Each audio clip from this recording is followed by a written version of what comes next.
So, with the release of the Batman, we are now going to rank all the Batman movies, or what I say, all the solo Batman movies. So, that excludes Justice League, Batman v Superman, and Zack Snyder's Justice League, because I don't really qualify them fully as Batman movies. I just want to talk about Batman and Batman only. So, with that said, let's rank every single solo theatrically released Batman movie. I know it's a bit much.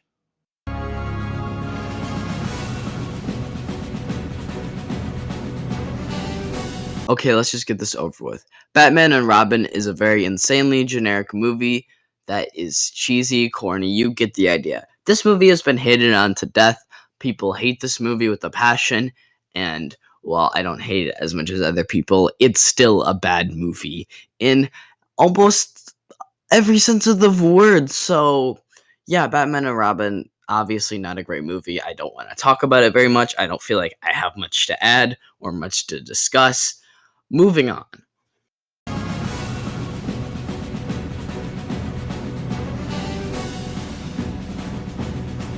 So, Batman 1966, which is technically the first Batman movie theatrically released, is okay. It's clearly, obviously, based on the 1960s series, which I watched when I was younger, and it does not hold up in any way, shape, or form. But it's interesting to see now. I mean, it's after being a little bit older and the slightest bit more mature. It's fun and fascinating, I guess, to see how much Batman has grown. But if I'm being honest, there isn't much else to really enjoy about it. It's a little bit fun and enjoyable, but the episodes were shorter. They were, concise, and they knew what they were. Well, this is 100 minutes, and while at times it's kind of fun and entertaining, it goes on for way longer than it needs to be.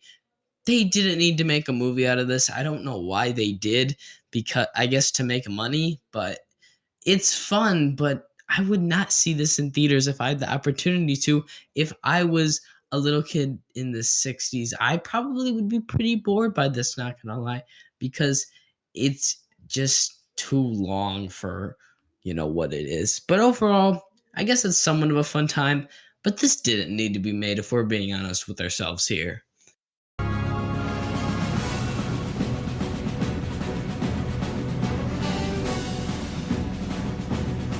So, Batman Forever was a movie. I feel like overall this was an alright film that honestly I will probably never watch again on my own. It's one of those movies that it's just like it has, I guess, some stuff to offer, but at the same time, you wouldn't really want to watch it again because at the end of the day, it really just becomes okay. I feel like when it comes to the positives about this movie, I do kind of like Val Kilmer as Batman. I don't think he's great, but I also don't think he's as boring and as bland as everyone else says he is. I think he does a solid job in the role for what he has. And I like the style. I think the style, in a way, is good. It's flashy, fun, and enjoyable. And it's definitely a different take on Batman that we haven't really seen since, I guess, Adam West, but I feel like it's more stylistic and artistic than that. So I guess that's a plus. But I feel like when it comes to the movie, it's just so much. I feel like there isn't a distinct vision, direction, and tone towards it that really lands because you have Val Kilmer, who is trying to give a little bit more of a serious role and has a little bit more of an emotional arc. And then there's Jim Carrey, who's basically just Jim Carrey in a Riddler costume. So that doesn't work at all. And I forgot the actor's name who plays Two Face. I'll put it on the screen probably. It's probably some big actor that I just forgot the name for, but he's way too goofy as well. He's way too over the top. He's way too silly and ridiculous. And I don't even think he really needed to be in this movie. I get it. The only reason he's in this movie is so he can, kill, Robin's family and then have him reason for this arc, which is kind of poorly executed and kind of somewhat decently executed, but at the same time, not that great. But anyways, also the burnt side, I get it. It's a very goofy movie, but the burnt side, it looks like Play-Doh. Like, am I the only one that really noticed that? But yeah, it just doesn't land because there's two very distinct different tones in this movie. You either have Batman with this somewhat arc that he has, kind of, sort of, not really, but sort of trying to teach Robin, not to take revenge on people. And then you also have whatever Jim Carrey's doing in this movie, and he started, and this started a horrible trend of terrible villains that I can't really forgive this movie for. So there is also that. And like I said before, there was this arc with Robin of learning not to take revenge. And in a way, sort of, that was how Bruce had to learn as well, which I guess is kind of decent, but I don't fully like the way it's executed. I feel like that's part of the dialogue and just the way it's handled. It just doesn't work for me, overall. I feel like when it comes to the movie as a whole, when it comes down to it, it's just all right, and it's fine being all right. It's definitely not perfect, but it's definitely not the worst thing ever like Batman and Robin, so I guess that's something. It just becomes okay as a whole, and I don't have anything else left to say about it.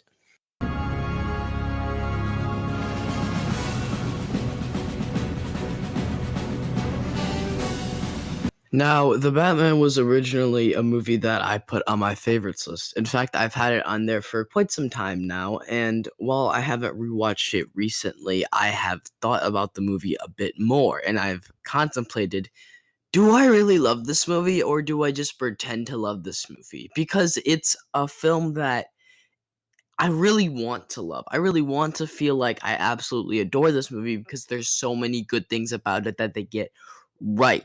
For example, Gotham City looks the best it ever has been. I don't think we've ever got a Gotham in any Batman story. Of course, I haven't seen the Batman as of recording this now, but I don't think I've seen one that has this beautiful of scenery. It's so it's not really gorgeous, but it's in a way like dark, gritty, and it's probably the best thing we're gonna ever get to what the comics look like when it comes to Gotham City. It's kind of darker, it's more gothic, and I love the way Tim Burton was able to help design that. Also, Danny Elfman's score is the Batman score, and you can't tell me any different. It is definitively Batman's theme, Batman's soundtrack. There's nothing else that is quite like it, and I absolutely love it for that. It's so cinematic, grand, gothic, powerful. I'm running out of things to describe this score because it's just something you gotta listen to. You gotta listen to for yourself.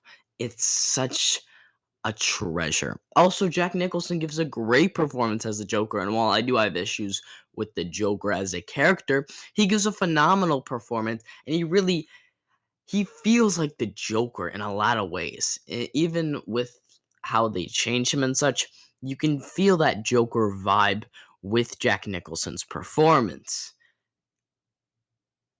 But it's not a perfect movie at all in any case of the word because there are definitely issues with this movie. I think my main one is that it lacks depth. It lacks the, you know, soul of what the Batman truly is. And I feel like Tim Burton missed that mark. He hits a lot of the marks in this movie, but he also missed a couple of them. And I think that's what makes this movie pretty flawed. Jack Nicholson's Joker is amazingly acted. Technically, it's a great performance, but as the Joker that we know, he's not as great. He's not really, like Joker has never been the deepest of a character, but he's someone that's psychologically is able to get in the Batman's head. That's what always separates him from all the other sociopaths in the Batman universe. But in this, he's not really that, He's not really that psychological threat like in The Dark Knight. He's not that type of character, and because of that, he just doesn't feel as good because of this. He's more of just a generic crime boss than what we know the Joker to be. He's kind of a con man, and that's not who the Joker really is. And while I can respect adaptations for the most part, changes like this really take away what makes the character so good. And then there's the Batman, where he's probably not very deep in this movie, and I don't blame the actor. I do not think it's his fault at all.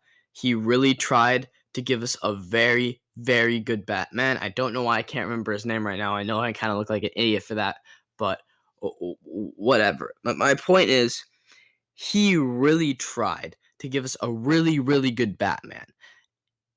And we didn't get that because Tim Burton doesn't write him very well. He's very bland.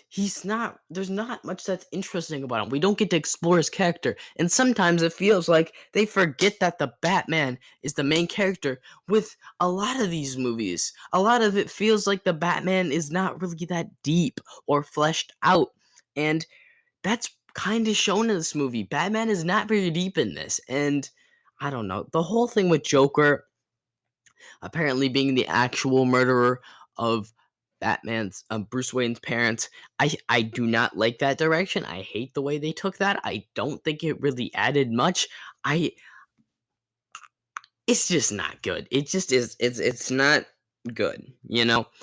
And I don't know. Michael Caine does such a great job in the role. He does such a great job. Well, he really, really tries to make this Batman interesting and full of life, but they just did not deliver that. And unfortunately, he just becomes bland. I'm fine with Batman killing people, but he has to have a reason to do it. Come on. Like, I don't know. In adaptations, I'm able to respect adaptations when they're done well. I would not mind an adaptation where the Batman kills, but they have to flesh it out more. It has to be fleshed out in its own unique way, and it's not really fleshed out. He just kind of kills people. Why does he kill the Joker in this movie?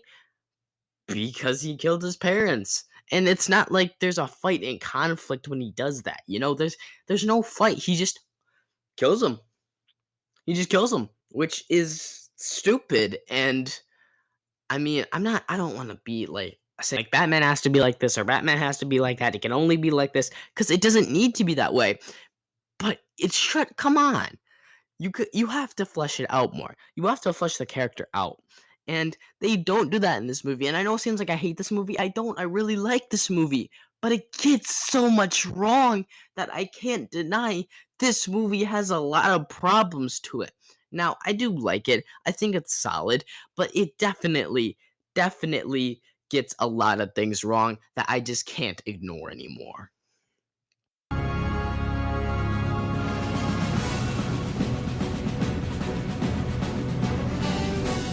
Okay, so I did not rewatch The Dark Knight Rises, but I remember it pretty well, even though I haven't seen it since April of last year. Come on, we have a lot of movies to go through, okay? I wasn't able to rewatch all of them, but I did rewatch most of them, okay? Don't get mad at me. But yeah, while I do have a ton of issues with this film, there are some pretty good positives. I think Bane is a pretty solid threat, and I also really, really, really like the action. I think it's entertaining. I think it's grand. It kind of gives me this Mission Impossible, Ghost Protocol, Fallout type of vibe, and I enjoy that. I think that's really good. I think that could be really grand, and it can work a lot of the time. And for a movie that where the first two was very small scale, seeing something with a big spectacle, I guess, isn't too bad, even though it does kind of ruin, you know the whole point of these movies, but whatever, it's fine. Even though it did kind of, you know, start a trend where Nolan was way too grand and kind of had his ego take a hold of his movies, but whatever, that's not the point. That's not the point. It's good. Okay, the action is good. I really like it. And also when Alfred talks about meeting Bruce at a restaurant or something like that, and then having it at the end, that was really good. That was really wholesome in a way. But this movie has a lot of issues. While I do find it pretty entertaining, it is so flawed. While Bane is a solid character, he has really not that much of a reason to, you know, take revenge on the city of Gotham. I just don't think it's that great of a motivation. I don't really like it very much, and I just don't think it's very good if I'm being honest. Miranda was sucked. Why did I say Miranda? Miranda sucked. She was pretty bland, and she was in a lot of the film. I did not care for her at all. She was pretty boring. She was a pretty boring twist villain, and yeah, I just did not like her. Um, the whole thing of Batman pretending to die, if he did die or not, was kind of dumb. Maybe that wasn't Nolan's interpretation. If not, then that's kind of clever. but it felt like that in a way. I felt like the death was also quite underwhelming, especially when this is your main character. I just didn't feel like there was much impact or emotion to it. But beyond that, it's decent. It's a decent movie. It's not horrible. It's nothing to complain about, but it's not nearly as great as the first two in any way, shape, or form.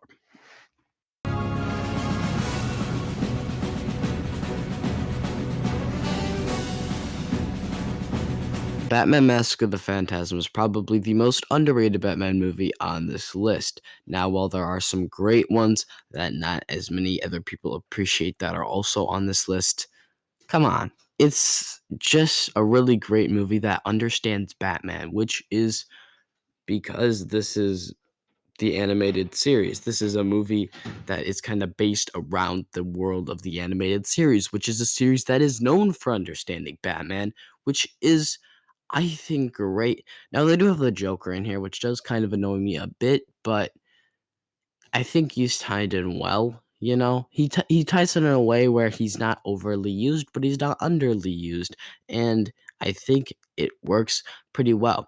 But the main part of what makes this movie so great is the idea, can Bruce be happy and still be the Batman? Can Bruce still put his life in the line while coming home to someone that loves and cares for him? And the way they portray it, the way it ends, shows that he can't be happy and be the Batman, that he can't have a normal life and still be this depressed, lonely soul.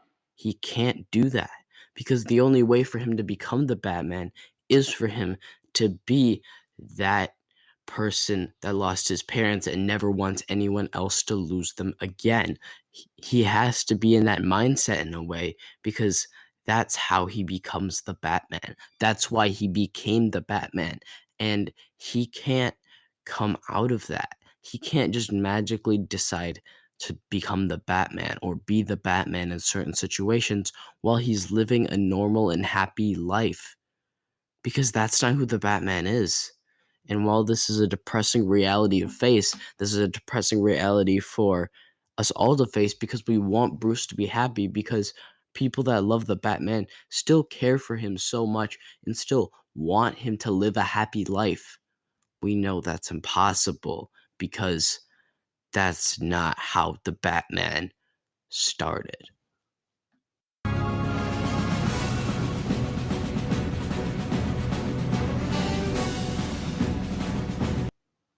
Well, this was better than I remember it being. Definitely an improvement over 1989, I'd say, but of course, it still has that phenomenal Burton style that I absolutely love. The setting for Gotham City is gorgeous. The visuals are great, gothic, edgy, and in a way, kind of goofy. The way they blend it is so interesting, fascinating, and something really only Burton could create. But I think what holds this movie so much are the themes. And I didn't really think there was that much of any themes in this movie until I recently rewatched it, which is of course the relationship between Catwoman and Bruce Wayne. Now, I didn't even realize how great of a relationship they have and how truly well executed it is, but it's so interesting in a way of how they portray it because they portray it in this way that the Batman can't be happy with her because of who Michelle Pfeiffer is, who Selena Kyle is. Because of the way that she is and who she is as a person, Bruce Wayne can't be with her. And it's this tragic love story that, like another movie that I've already talked about or will be talking about, Batman Mask of the Phantasm, it has this way of portraying this tragic romance. And I think it does a perfect job at it. Michelle Pfeiffer is the Catwoman. Out of all three of the ones we've had, she's by far the best, in my opinion. She gives a phenomenal performance. And I think showing that idea that she needs revenge in this way is, in a way, showing how her and the Batman can't be together. Selena Kyle can't be with Bruce Wayne because Selena Kyle is Catwoman, and Bruce Wayne can't be with her because Bruce Wayne is the Batman, and the Batman is against criminals. This is in a way his sacrifice. This is in a way showing what Batman has to sacrifice and has to put on the line to be this person. to be the Bat because he can't be with someone that, in multiple different interpretations of the Batman, is someone that he truly loves, and he can't be with them because of who they are and who he is. Who their true identity is represents who they are. And in a way, their identities have different morals, which in a way is bad for Bruce because he's had this oath for his parents, and this oath amongst all of Gotham that no other kid, no other child will have to experience what he has experienced. It's maybe it's a deep psyche into Batman. And it's hard to really put into words. You just saw me stop. It's hard to really put into words if it's supposed to be this deep or not, or if I'm just over dissecting. But in a way, it really speaks to me. And I feel like there was something that Byrne was trying to go for. And I felt like for a little bit there, he was just starting to understand who the Batman was. And if we got a third movie, I think you might have actually like fully grasped it a little bit more.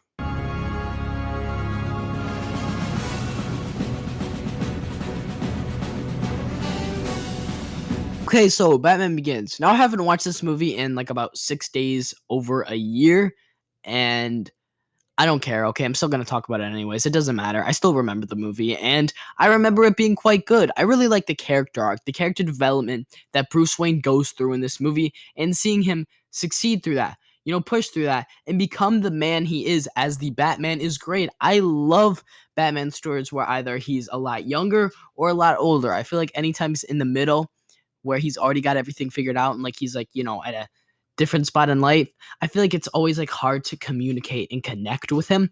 But since we're meeting a much younger Batman, we finally get to see him discover who he is, discover who, the person is as like how he became who he is in comics and just in this world in general. Because before this, we had seen, his family getting shot and such, but we have never actually seen the origin story. And now we finally get to see it from Christopher Nolan's view. And while there are problems with it, I don't like the action. I don't think it's very good. And the idea that Batman has this no killing rule, yet he pretty much kills, the League of Shadows or people in the League of Shadows potentially could have killed them, and yet he doesn't really seem to care about it at all. But anyways, this is a great movie, a great Batman film, and yeah, one of the best.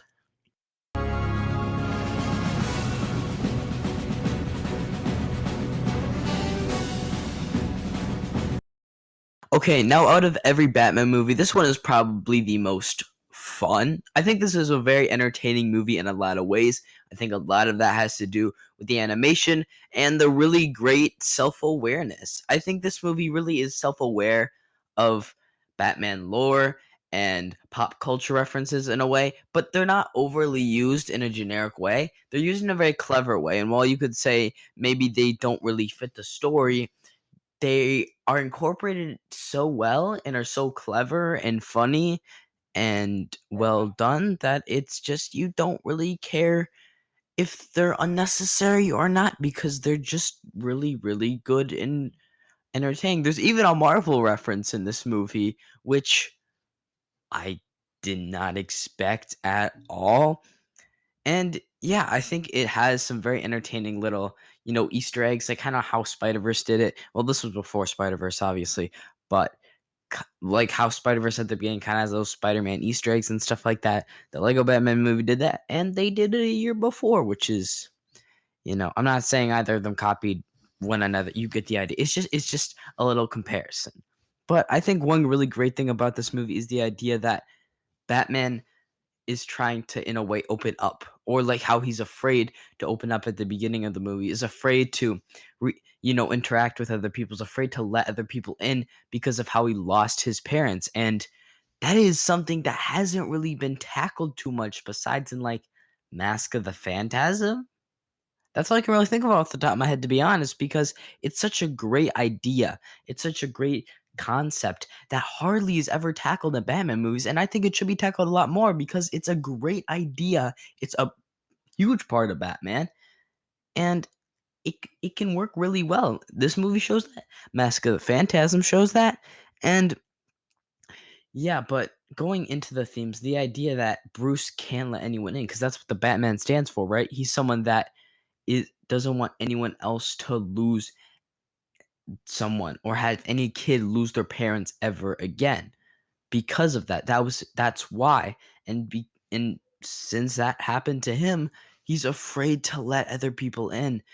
But it also tells a great theme that no matter what happens to you, no matter how many people you lose, you should never isolate yourself, which is something in a kids movie I would never expect, but it's done pretty well here. I think my only problem with the movie is the whole sappy happy ending where like Bruce, he's got to go to the Phantom Zone and then he doesn't go, which I guess makes sense. I just didn't like the way that was executed, you know. I just didn't. I don't like those type of fake endings where like, oh, you think it's gonna be sad, now it's a happy ending. I don't know. It's just my personal opinion, but yeah, it's still a great movie. One of the best Batman movies ever, but there's even better.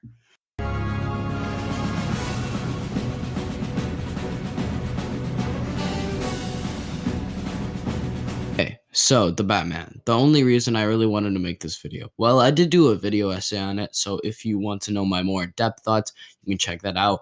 But this is just a great Batman movie as a whole. I think what separates this from our number one pick, I think it's the best Batman movie, but the number one pick is my favorite Batman movie, if that makes any sense, because this one is more about Batman. You know, we get to see more of Robert Pattinson's character. We get to see more of an arc with him, and we get to see him change from point A to point B. The Riddler also is great in this. Paul Dano gives a phenomenal performance. I absolutely love him as the Riddler in this. They took such a goofy and ridiculous character and somehow made him a psychopath that is crazy, insane, and terrifying, and I absolutely love that about him.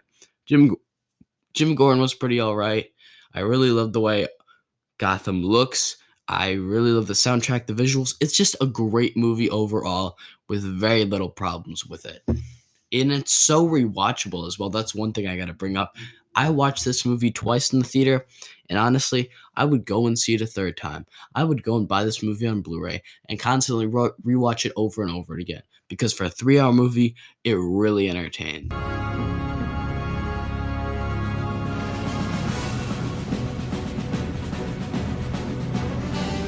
Now, for this video, I did not rewatch this movie. In fact, as of recording this now, I have not seen this movie until last year of March.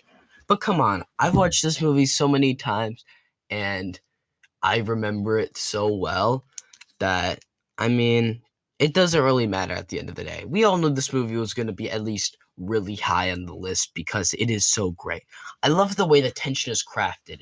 It's all built up so much, so I don't even know the word how to describe how well it's built up. It's just built up so brilliantly and just just in a way that you can tell that the filmmaker knows exactly what they're doing, exactly what they were doing from the start, and just built upon that. Just built upon that. Built upon the characters, built upon the world, built upon the story, built upon the ending and everything that was going to happen. And that is how you make a movie. That is how you make a perfect, well, not perfect. No movie's perfect, obviously. But that's how you make, in my eyes, the perfect crime thriller or perfect comic book movie, if you will, because the stakes are there, the stakes are certain, and we know exactly what's happening. We know exactly what's going to happen. But in the end, there's also some unpredictability, which is great because you want unpredictability. You don't know exactly what's going to happen, but with the way it's built up, the director knew what they were going to do, which is great when that happens. I love it when that happens. And while it's not perfect, it has so many great things about it. Obviously, there's Heath Ledger's Joker, which I could gush about for this entire video. There's also Christian Bale, who I think was really underrated in this movie. I thought he did a really great job, and while he wasn't as great as the Joker, he still gave a really good performance. And then there's, of course, Harvey Dent. While I have some problems with this character, it's undeniably a really great Two-Face. Even if it has issues, even if I have problems with the way his motives were and how they were built up, he's still great. And I love him in this entire film. I think he gives a great performance. I think the reason why they added Two-Face in this film was more purposeful than other side villains being added into movies because he's supposed to make a point that the Joker is trying to make, that no matter what, the greatest man will fall, that no matter what, everyone can fall.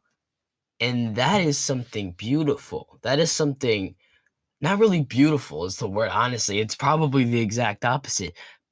But that is something shocking. That is something you never see in other comic book movies because it's hardly a comic book movie, really. It's more of a psychological thriller, and the psychology is turned up to the max in a way, especially when you add the Joker into it because, well, his main weapon is psychologically messing with people, and that is shown throughout this entire film. That is shown throughout the end, and in a way, the Joker wins. Of course, he gets arrested, but he proves his point, which in a way, he won and the heroes lost.